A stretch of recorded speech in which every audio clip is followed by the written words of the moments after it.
What up, SNA Assassinators? This is Super Ninja Austin back here 5 minutes later. I know I said 20 seconds. I'm going to be back here with a different video, but I apologize. I had some minor technical difficulties on my webcam, but I'm back here with another video, and this is the NFL football news video now on October 22nd.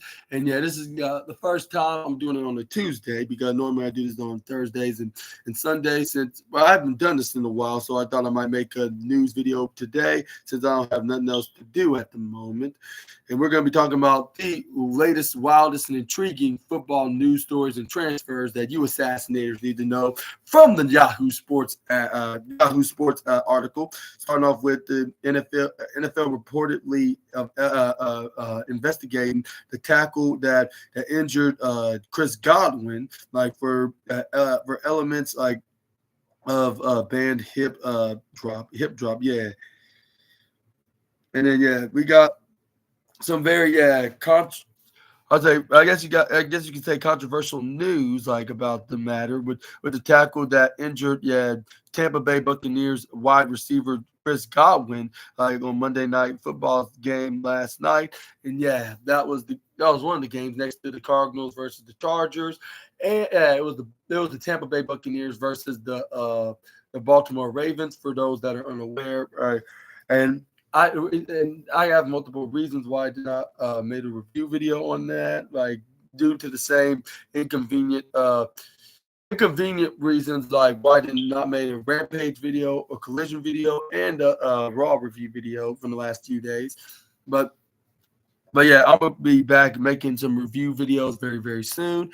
But anyways, the tackle that happened in the final minute of Monday night's game between the Buccaneers and the Baltimore Ravens, which the Ravens won 41-31. By the way, Ravens linebacker Raquan Smith and other Ravens defender ran at Godwin, who was trying to get a first down, and it was Smith who ended dropping Godwin to the ground.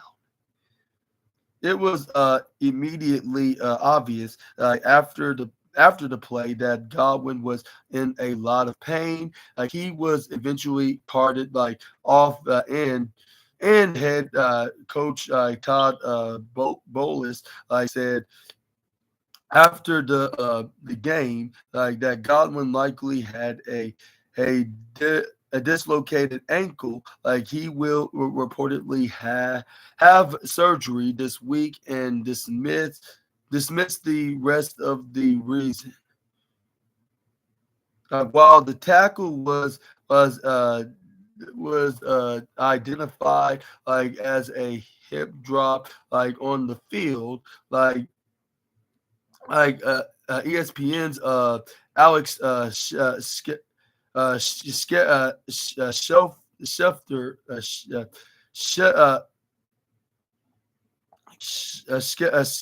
Skelfter said that the tackle appeared to have all the elements of a hip drop tackle. Here's a definition of a hip drop tackle straight from the NFL's operation website.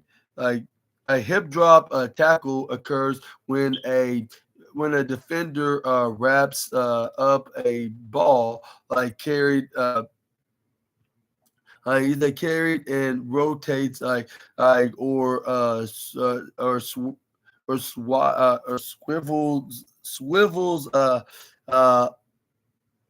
his hips under weighting him himself weighting himself and dropping onto ball carriers legs during the tackle. If it had been identified as a hip drop tackle on the field, the Ravens would have been given a 15-yard penalty. The Bucs would have been awarded a automatic first down, and Smith would have been automatically fined $6,883, like the same as with horse collar tackles, like blindside, blocks, like etc. Like Smith will still be fined if the NFL determines he used a hip drop tackle on Godwin.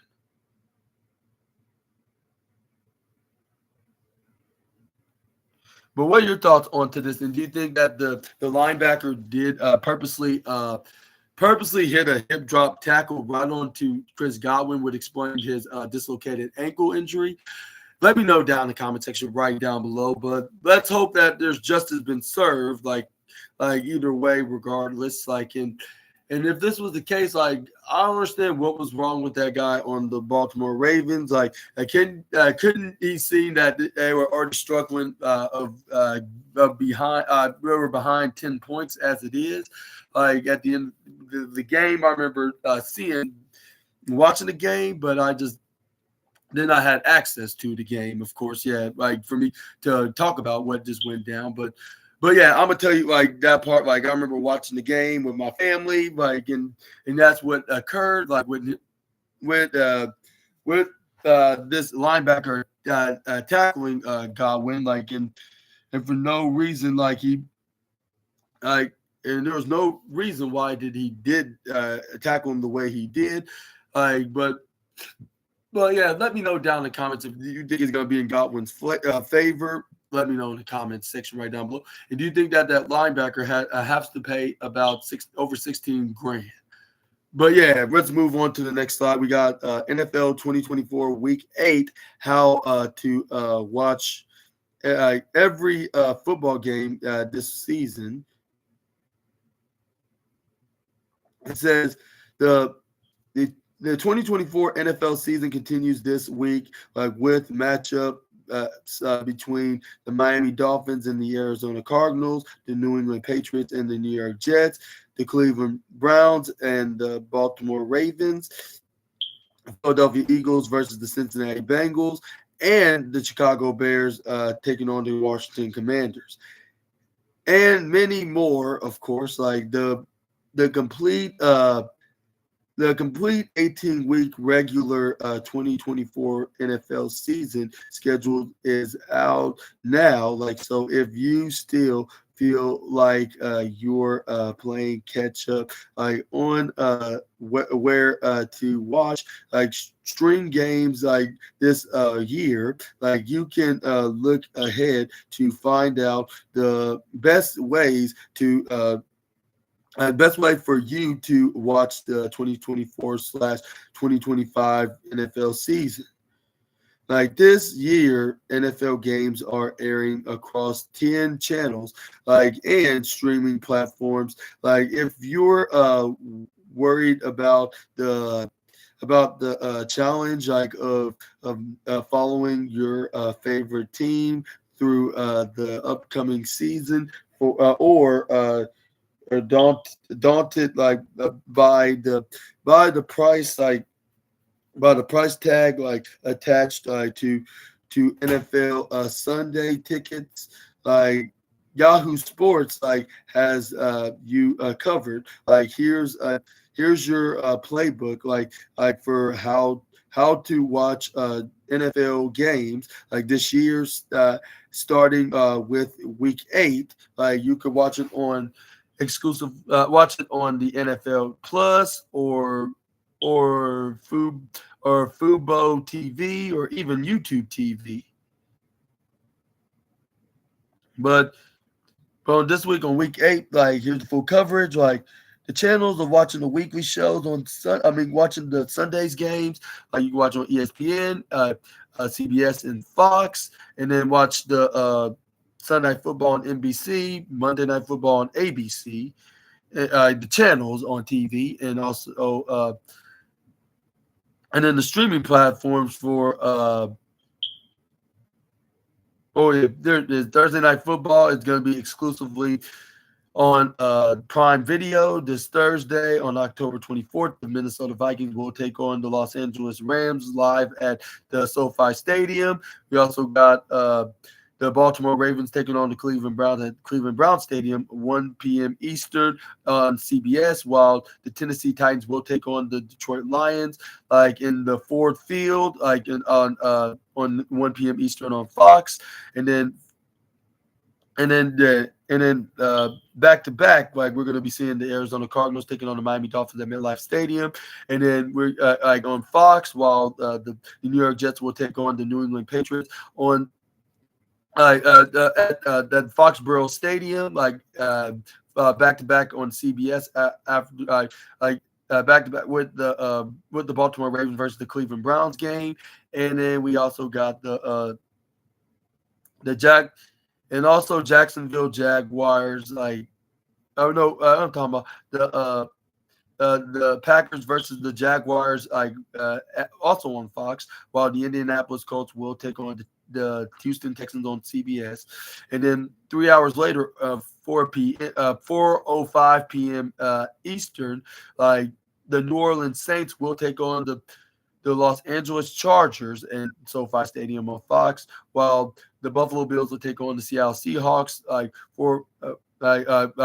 back to back on Fox as well, while the Chicago Bears will be in Washington's house against the Commanders on 4:25 p.m. Eastern on CBS, while my team, even though they're going to be at Allegiant Stadium, the Kansas City Chiefs taking on the Vegas Raiders in their stadium at Allegiant Stadium on 4:25 p.m. Eastern on CBS, which I'm definitely going to be watching and seeing if they can get 7-0, but that's going to be a different topic for a different day. But the Panthers will also take on the Broncos in Denver, also on the CBS on back-to-back. And then we also got the Dallas Cowboys going on Sunday Night Football in Levi Stadium in San Francisco, California against the 49ers, which I will be making a review on that as well, which will be live on NBC. And if you want to do streaming, you can watch it on Peacock as well. But anyways, and then Monday Night Football, we will be seeing the New York Giants against the Pittsburgh Steelers at Acrisure Stadium, right after they just defeated the other New York team, which they're still going to be in the stadium, but only like 8 days later, like after defeating the Giants' fellow New York team. But they're on the AFC East, while they're on the NFC East. Like the Giants are on the NFC East, while the Jets are the AFC East. But anyways, many NFL preseason games are broadcast on local channels. Like, so if you're looking to catch an in-market game, it may be simple to turn it on your basic television channels, but yeah, here's all the stuff, and then you can, if you want to watch the Sunday's games on streaming services, you can watch it on Paramount Plus and I believe Amazon Prime as well. But what are your thoughts on to how the watch the football games, whether if it's on television or like on cable or even streaming platforms? Like, let me know down in the comment section right down below, and I'm gonna tell you something, like an obvious secret, that I watch the football games exclusively on YouTube TV. Just don't tell nobody. But anyways, yeah, I'm just kidding. Like, yeah, it's obvious that I watch on YouTube TV. I told you guys that before, along with watching WWE and AEW content for wrestling. Now, that's where I get my information from watching and making the reviews. But moving on forward, we got Fantasy Football Week Fantasy Football Week 18. We got Fantasy Football Week 18. With waiver wired pickups, and it says right here, that every week we highlight the top potential waiver pickups, who remain available in at least 50% of Yahoo fantasy football leagues. Like, if you find yourself with with urgent roster needs. Like entering like week 18, the names below deserve attention. Like, and it says right here that Toa uh, Tagovailoa, like of the Miami Dolphins, have a 45% 45% possibility like in the roster. Like last season's NFL leader in passing yardage, like will return to practice this week for Miami, and uh, he's and he's a decent bet to get back on the field, like in week 8. Tagovailoa, obviously can't fix everything that's wrong with the Dolphins, but he can at least unlock Tyreek Hill and Jalen Waddle, yeah, who were again missing in action on Sunday.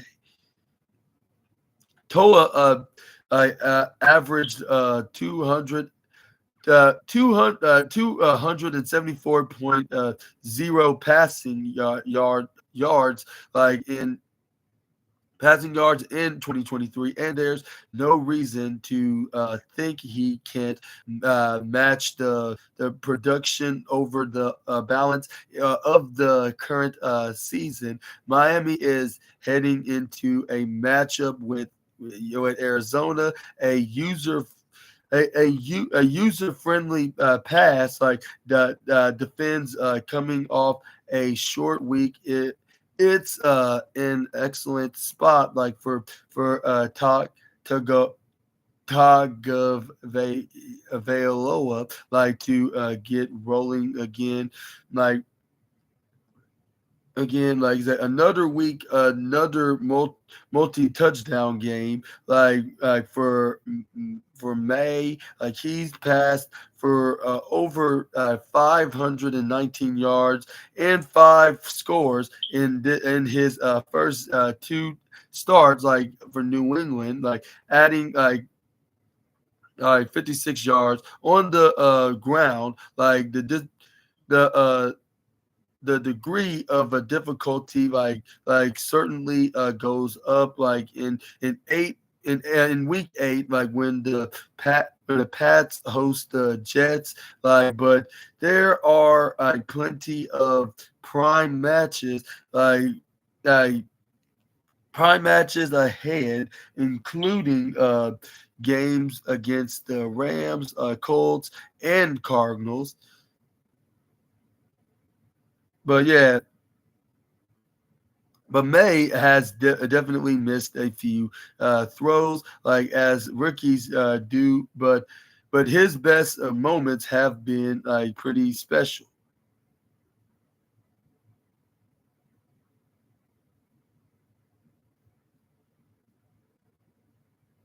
But what are your thoughts on? Yeah, what are your thoughts on what's his name on Toa Tagovailoa, like getting back on the field? And do you think that he has the chance of doing so and getting back on and and going back on the field and yeah, finish what he started in the beginning of the season, like which he got injured on that Thursday night football game, which I believe was against was it the Buffalo Bills? Was it? Yeah, and that I remember that's when I used to do Thursday night football review videos, which I need to get back into. But let me know down in the comment section right down below. But about about his return and what are your thoughts on other teams going to be playing this week on the on the games like of this coming Sunday. Let me know in the comments down below. But moving forward, we got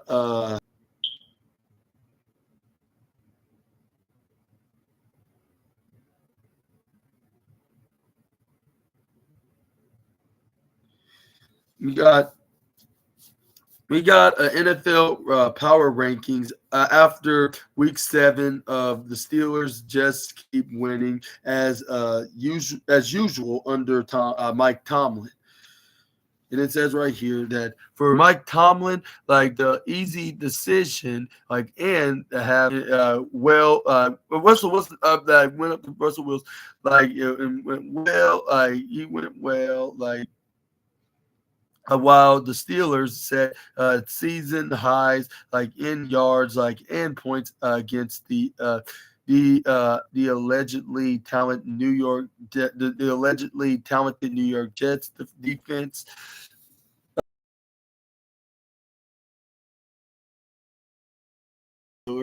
And I did make a review on that, like, and it had a really good high rating. The reason why I didn't give him a perfect 5 because Aaron Rodgers just gave up very easily, even though he only had a dozen seconds left. But again, let me know down in the comments section about that as well. But yeah, they defeated the very talented New York Jets, including the defense. Like they're now currently 5-2. And while that's a surprise, the foundation for the Steelers is solid. Like as always, like the Steelers still have a battle of tough remaining schedule, though like that looks a bit easier. Like now, like with the Cleveland Browns falling apart, like we should assume that Tomlin will hit the right button, and the Steelers aren't going anywhere this season. Like that shouldn't be a surprise by now.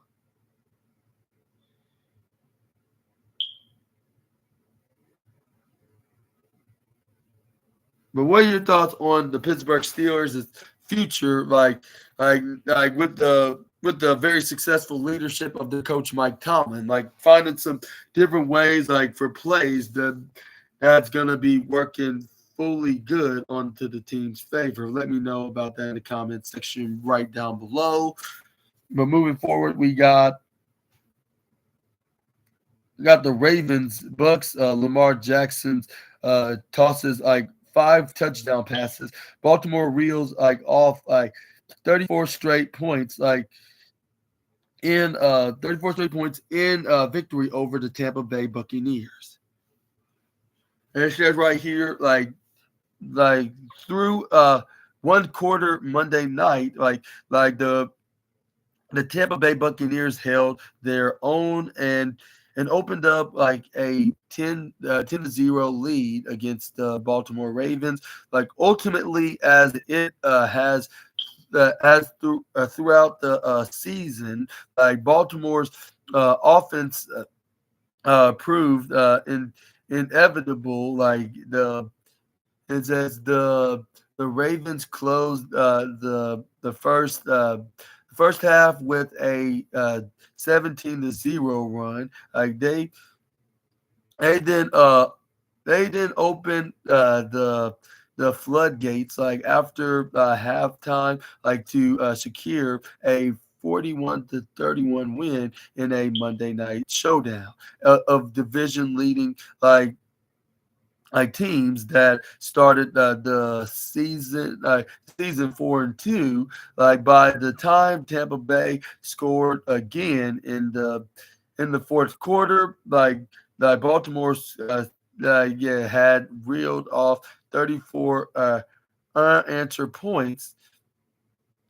Like it was another offensive clinic by the Ravens in a season filled with them again. Lamar Jackson was the star on a night when he threw 5 touchdown passes, trying his Ravens record. Like it added up to another strong entry in Jackson's campaign for a third NFL MVP award in 6 seasons.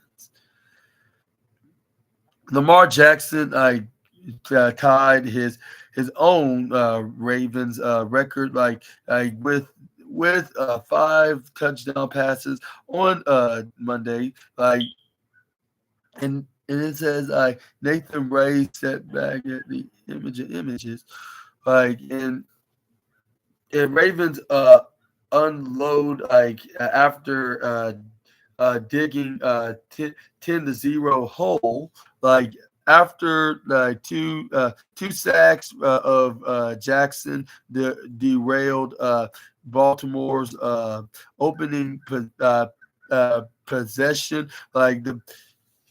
And it says right here the Ravens stuck quickly on their second. They needed just 6 plays and 233 to top move 70 yards and cap the drive with a 9-yard touchdown pass from Jackson to Mark Andrews. The score cut Baltimore's the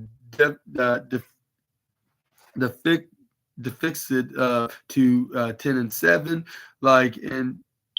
and then Baltimore next possessed the ball it possesses the ball took just 4 plays and 1 minute and 47 seconds off the clock to drive 80 yards and find the end zone. Jackson set up the score with a 59-yard pass on the run to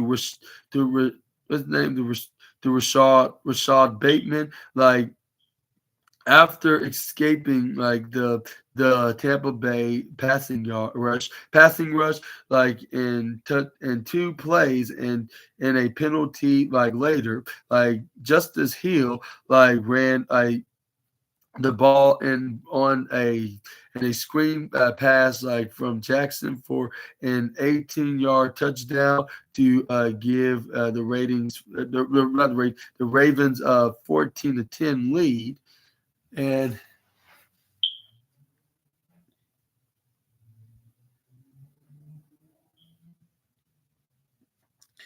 here's the video of it right here on the game last night. Let's see.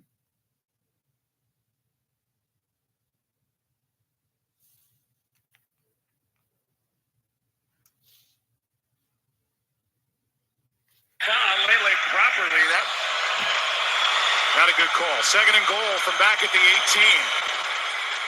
Here's Hill. Justice Hill with a convoy. Touchdown Ravens.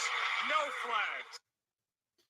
Yeah, that was pretty impressive by Justice Hill, the running back of the Ravens. And yeah, I want to give a huge congratulations because I never got a chance to do it yesterday due to the inconvenient circumstances. But I can tell you this right here as well. It's a pair of Justin Tucker field goal booked halftime, before the game found the end zone, again on the second drive of the third quarter, they did it on the fourth play, in 57 seconds, for 55 yards, the star gained was a deep ball from Jackson to Bateman. This time Jackson unleashed a 49-yard laser on second and 17. That Bateman caught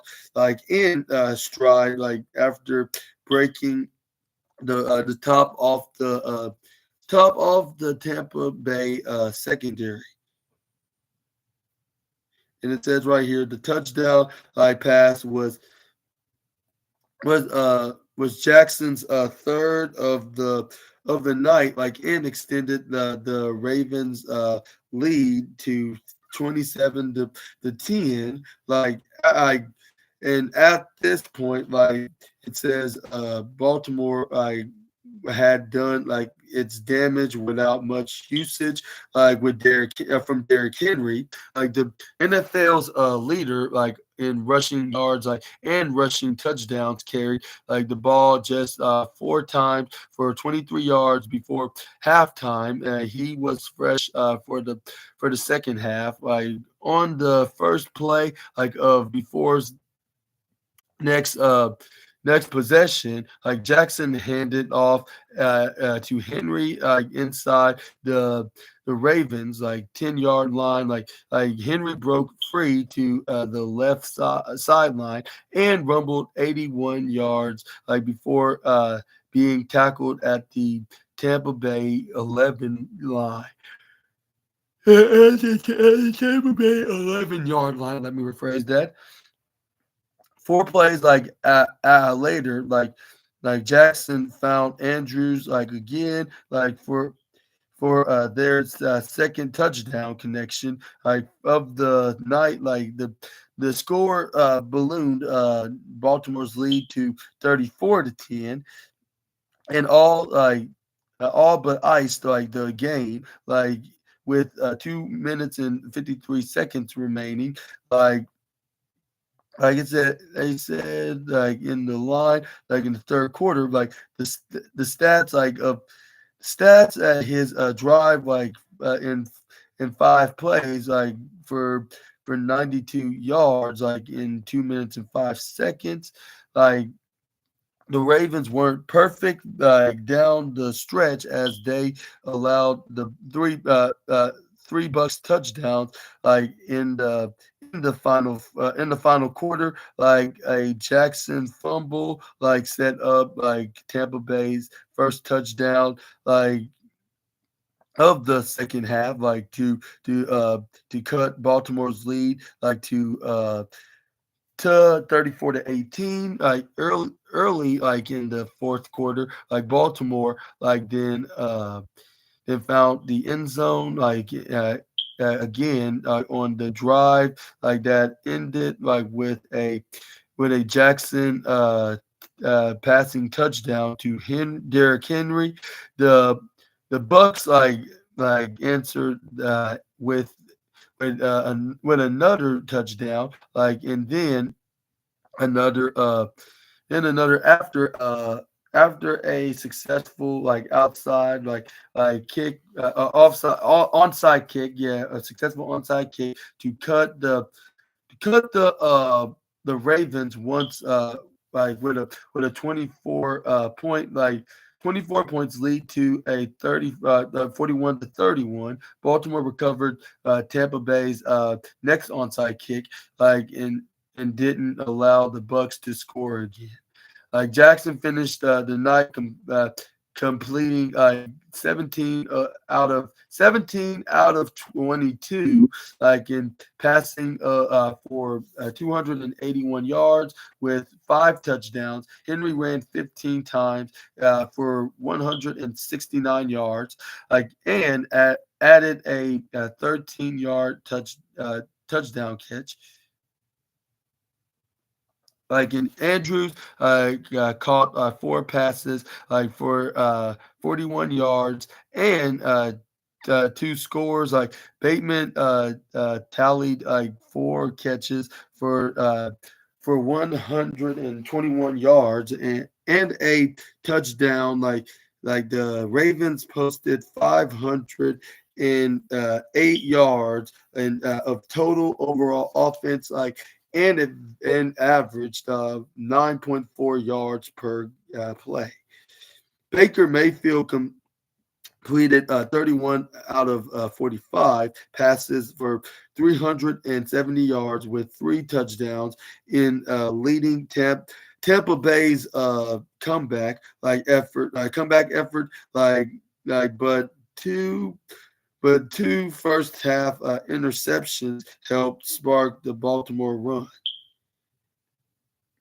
And then it says injuries like further Mayor like Tampa Bay's night, like a rough night for Tampa Bay's on the scoreboard, like was made even more difficult by 2 injuries like to critical players, like leading to receiver Mike Evans left the in the first half, like with a hamstring injury.